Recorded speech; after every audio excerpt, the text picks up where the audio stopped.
It's been a good day today at the market. I sold quite a few bottles, certainly enough to get me and Josh and Daniel through this month. Well, it's good quality oil, you see. It smells gorgeous, difficult to resist. And just look how much is left. Yes, the future is looking pretty good for me and the boys. You wouldn't think so with Daniel sometimes. He's getting to that age now when helping Mum isn't as exciting as it used to be. Josh is starting to get on his nerves too. Well, that's okay. He can be moody if he wants. He can be whatever he likes. He's here, isn't he? Him and Josh, my boys, my beautiful boys. I was so close to losing them. You see, 6 months ago, life was very different. 6 months ago, I was in the depths of despair. It was the worst possible situation. My poor husband, Obadiah, died a few months earlier, leaving a large debt dating back to when there was a famine, and the man who'd loaned him the money wanted it back. I was very poor, and I'd absolutely no way of repaying him, which meant he was going to take my 2 boys. Daniel and Josh, he was going to take them away from me, to be his slaves. How can a man like that sleep at night? So I was desperate. Where was I going to get the money from? We had nothing.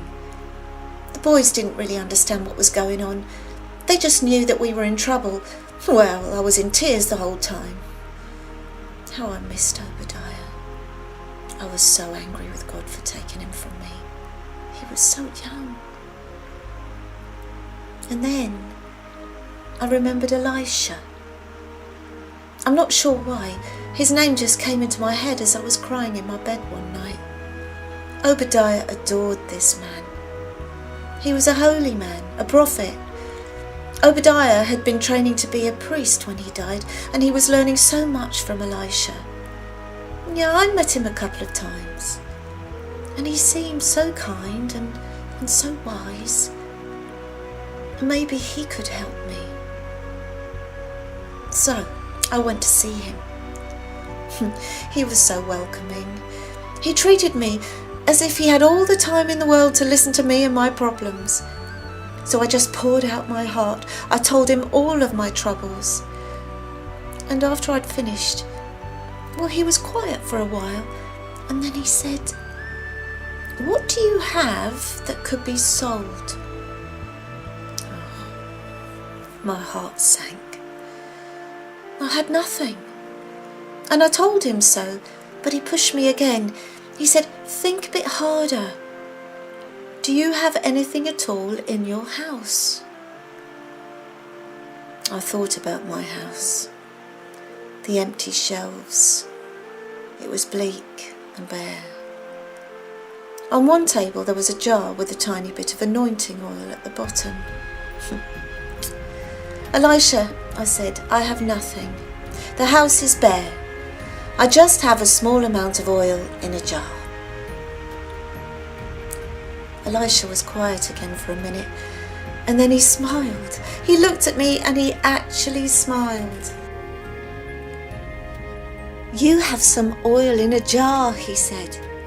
"That is a wonderful thing. This is what you must do. Go to all your friends and neighbours and ask them to give you all the spare empty jars and pots they have in their house. Then when you've gathered them all, shut the door of your house and pour your oil into the jars, setting aside the jars that are full." Oh, my mind was full of confusion. I didn't really know how to feel. I should have been angry. What he was telling me to do made no sense at all. Did he not hear me say that I just had a tiny bit of oil? But I knew he wasn't making fun of me. I could see that in the way he spoke and the way he looked at me. And my husband, he was a very good judge of character. He trusted Elisha completely. So I decided I would too. I would do what he said, no matter what others thought of how foolish it seemed. Actually, people were very kind. Josh and Daniel and I went round all the neighbours asking for their jars. Well, they knew I was in desperate state, and I suppose they felt sorry for me.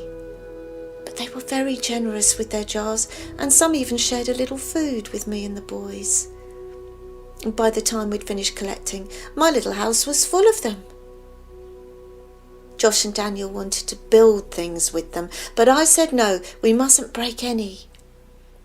I shut the door and I looked at them all. Then I looked at my jar of oil.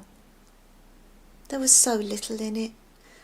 The more I looked at it, the smaller the amount of oil seemed to be. How could the prophet tell me to fill up the empty jars with that? But I could see my husband's face in my mind. It was as if Obadiah was saying to me, trust him. So I picked up my jar with a little bit of oil and started to pour it in one of the empty jars. It trickled out slowly at first, but then it seemed to speed up, and before long it was halfway up the jar, and still it came, until the jar was full. "How did you do that?" cried Daniel. "Mother, you're amazing." "Oh, I don't think it's me," I said. Josh just gaped, his mouth wide open. "Give me another one, Josh," I said.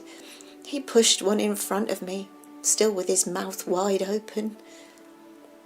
And I kept pouring the oil from my jar. And then the second jar filled up, and then the third. The oil just kept coming. The room was beginning to smell wonderful. My hand was shaking a bit with the wonder of it all, but I didn't spill a drop. And the boys, they were really excited now. They brought me more and more jars, and each one filled up to the brim as I kept pouring. We were all laughing now. This was the most exciting, ridiculous day ever. It took a while to fill all the jars. My neighbours had been so generous. But in due course, we got to the last empty jar, and I poured the oil in. And then, well, the most amazing thing happened. As it reached the brim of the last jar, the oil in my jar ran out. I fell to my knees, and I thanked God in heaven. And then Daniel and Josh and I, we just hugged each other. We all knew what this meant. This was beautiful anointing oil. It would bring in a lot of money. I needed to thank the prophet, so we all went to see him, and I let the boys tell him what had happened, and Elisha, well, he laughed with joy as he saw their excitement. "Now," he said, "go and sell your oil. Sell it all and live without fear." And so this is what we've done. The horrible man was paid back, and he's now completely out of our lives. My boys are with me forever. Well, until they find themselves some lovely wives anyway. And I don't think that will be for a long time.